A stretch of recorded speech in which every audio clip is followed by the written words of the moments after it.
Leader du championnat de Formule 1 après le Grand Prix de Miami pour sa troisième saison seulement dans la catégorie reine du sport auto, Oscar Piastri a gagné partout où il est passé depuis le début de sa carrière. Retour ensemble sur le parcours d'un prodige qui n'a pas fini de briller.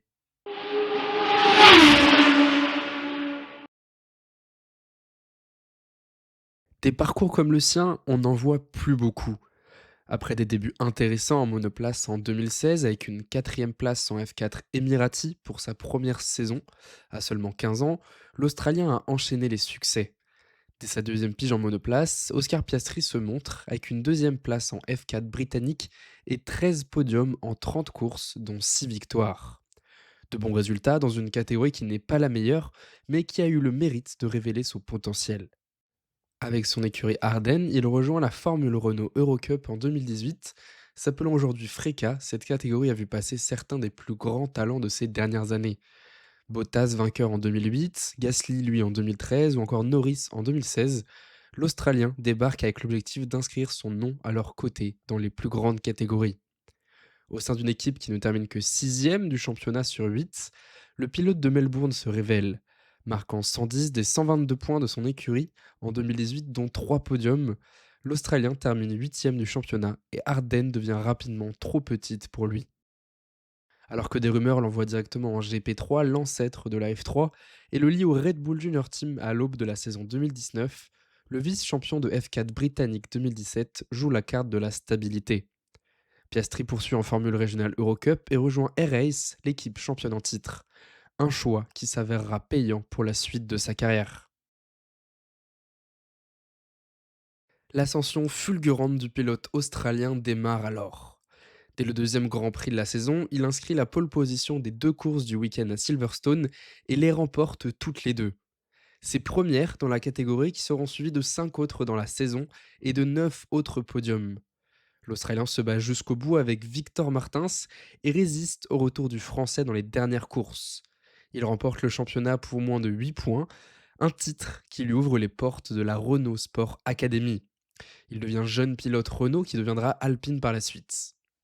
Avec eux, l'Australien grimpe en F3 et est aligné au volant d'une Prema, une nouvelle fois l'écurie championne en titre. Face à lui, on retrouve des noms bien connus, Logan Sargent avec qui il fait équipe dans l'écurie italienne ou encore Théo Pourchaire et Liam Lawson. Et dès sa première course, Piastri montre qu'il n'est pas venu faire de la figuration.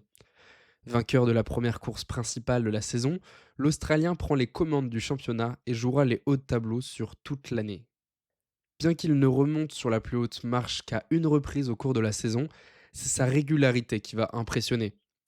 Avec 15 arrivées dans les points en 18 courses, le pilote junior Renault se bat toute la saison avec Logan Sargent et Théo Pourchaire, qu'il finit par devancer de 2 et 3 points au terme du dernier Grand Prix.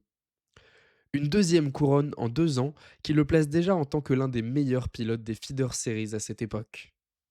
Un pilote à suivre qui va grimper en Formule 2, toujours avec Prema, également championne dans l'antichambre de la Formule 1 en 2020. Une arrivée aux côtés d'un Robert Schwartzmann prometteur et membre de la filière Ferrari, un pilote qui va réussir à dominer de toutes parts. Prenant une victoire dès la seconde course sprint de son premier week-end à Bahreïn en 2021, l'Australien prend déjà les devants sur son coéquipier et se démarque des autres rookies de la catégorie. Marquant 4 podiums sur les 3 week-ends suivants, l'Australien fait parler sa régularité et se bat pour le titre. Mais c'est bien sa fin de saison qui va le faire passer dans une autre dimension. Auteur des 5 dernières pole positions de la saison et vainqueur des 4 dernières courses principales, Piastri ne laisse plus rien aux autres pilotes et décroche le titre avec une avance de 60 points sur son coéquipier. Avec un troisième titre en 3 ans, le palmarès du jeune pilote alpine fait de lui l'un des meilleurs jamais vus. On le compare à Charles Leclerc et George Russell, vainqueurs consécutivement de la Formule 2 et de la Formule 3 avant lui, quand ces catégories s'appelaient encore GP2 et GP3. Désormais, grâce à ses victoires, le voilà aux portes de la Formule 1. Managé depuis 2020 par Mark Webber, ancien pilote Red Bull, l'Australien se retrouve malheureusement bloqué et ne trouve pas de volant pour 2022 malgré ses performances extraordinaires en jeune. Alors qu'il est toujours jeune pilote alpine, il se retrouve bloqué par les contrats d'Esteban Ocon et Fernando Alonso et doit passer une saison sur la touche. L'écurie française tente alors de le placer chez McLaren ou Williams afin de conserver son duo de pilotes pour la saison 2023. Piastri devient réserviste de l'écurie de Woking suite à un accord avec les Français, mais son avenir se fait attendre. En août 2022, insatisfait des performances de l'Alpine, c'est Fernando Alonso qui va bouleverser son avenir. L'Espagnol annonce son départ de l'écurie pour Aston Martin. Le début d'un imbroglio improbable autour d'Oscar Piastri. L'écurie française s'empresse d'annoncer la titularisation de son protégé pour la saison suivante, mais l'Australien dément dans la foulée. Il indique ne pas avoir signé de contrat et qu'il ne pilotera pas pour la marque française en 2023. Une anomalie dans ce sport tant on connaît la difficulté d'un pilote pour parvenir en Formule 1. Mais la source de cette annonce est ailleurs. L'Australien aurait signé un contrat avec McLaren et ne serait plus lié avec Alpine. Un statut contractuel confirmé par les instances de la FIA dans le mois qui donne raison au papaye dans ce litige. Oscar Piastri rejoint alors les Oranges pour la saison 2023 dans un contexte qui le met déjà sous pression. Rejoignant son écurie protectrice, ce pilote alors âgé de 22 ans rejoint une écurie qui a terminé derrière Alpine au championnat en 2022, un risque qui s'avérera payant une nouvelle fois. Pourtant, le début de saison 2023 ne laissait pas croire à une happy end pour lui. McLaren rate son développement et se retrouve en fond de grille pour le premier tiers de la saison.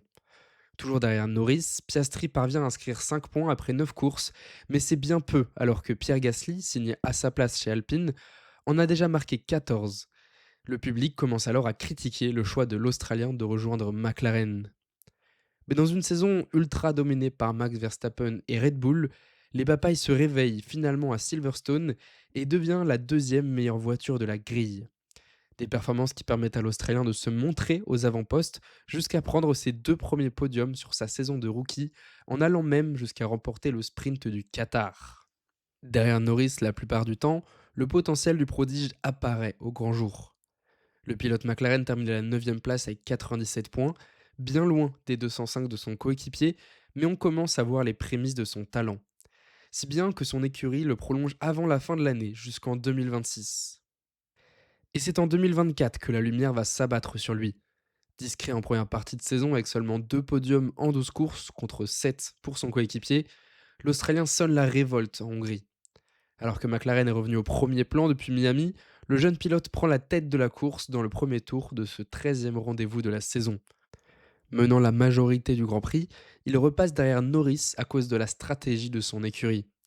L'Anglais le laisse repasser à contre-cœur, mais le résultat est bien là. Oscar Piastri devient vainqueur de Grand Prix en Formule 1. Un premier résultat qui marque le début d'une série de 6 courses exceptionnelles où il termine à chaque reprise dans le top 4, dont 5 podiums et une deuxième victoire pour l'Australien qui se rapproche peu à peu du niveau de son coéquipier. Plus en dedans face au pilote anglais qui entretient lui des espoirs de titre en fin de saison, l'Australien attend avec impatience 2025 pour que toutes les cartes soient rebattues. Oscar Piastri fait dans cette saison une nouvelle fois parler sa régularité en finissant à 29 reprises sur les 30 courses, en comptant les sprints, dans les points. Pour sa deuxième saison dans la catégorie Rennes, il finit quatrième du championnat et s'impose comme un futur candidat au titre pour la saison suivante. Au vu de la forme de McLaren, avec qui il remporte également le titre constructeur en 2024.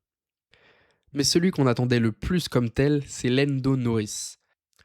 Alors que les Oranges semblent avoir une certaine avance sur les autres écuries dès son premier Grand Prix à domicile en ouverture, l'Australien est proche de l'Anglais. Sa sortie de piste en fin de course lui fait perdre le podium, mais le numéro 80 réagit dès la Chine. Il l'emporte et prend l'ascendant sur son coéquipier en commettant moins d'erreurs que lui. À nouveau sur le podium au Japon, Oscar Piastri enchaîne ensuite 3 victoires, prenant même les commandes du championnat à Jeddah. Avec 4 victoires sur les 6 premières courses, l'Australien est lancé et s'impose pour moi comme le favori au titre désormais. Plus régulier, même si moins performant par moment, le pilote managé par Mark Webber a montré par sa froideur et son tempérament qu'il avait l'âme d'un champion. Sans égaler Lewis Hamilton, titré dès sa deuxième saison, l'Australien pourrait dépasser des noms comme Alonso, qui lui l'a remporté pour sa quatrième tentative, et se placer alors haut dans les records de précocité. Avec désormais les cartes en main, il faudra voir s'il peut assumer cette position de chassé, lui qui n'a été que le chasseur jusqu'à maintenant. Mais face à Norris, qui a déjà montré pouvoir faiblir sous la pression, je pense qu'Oscar Piastri a tout pour être champion dès 2025. Merci d'avoir regardé cette vidéo. Dis-moi si vous avez apprécié le récit de la carrière de Piastri et si vous aussi, vous voyez en lui le champion de l'année 2025. N'hésitez pas à lâcher un like si ça vous a plu et à vous abonner pour les prochaines vidéos. En tout cas, on se retrouve sous peu pour une prochaine. À bientôt.